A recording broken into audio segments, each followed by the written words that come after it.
आता मोठ्या शहरामध्ये टोळ्या असतात. मुंबईमध्ये गोपीनाथ मुंडे यांनीच तिथलं काय त्या काळात टोळी युद्ध टोळी संपवलं, युद्ध संपवलं. दी एंड केला पण टोळी युद्धाचा. पण गावात नाही, मग त्यांच्या तिथलं घरातलं टोळी युद्ध मात्र त्यांना संपवता आलं नाही.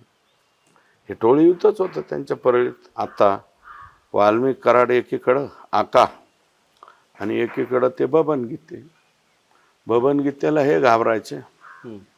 मग बबन गीतेला खलास करेपर्यंत मी चप्पल घालणार नाही असं ह्यांचा पण होता.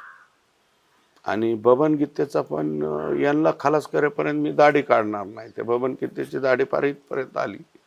ते आम्हाला तरी काय माहिती, त्याचा राष्ट्रवादी काँग्रेस पक्षाच्या शरद पवार साहेबांच्या पक्षात प्रवेश होता तेव्हा बघितला आम्ही.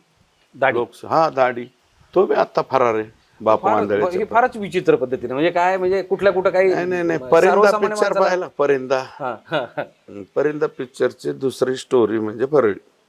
तू उसको मार हम्म. आणि मागून त्याला पाठायचं तू उसको मार, अगर उसने उसको नहीं मारा तो तू दोनों को मार डाल.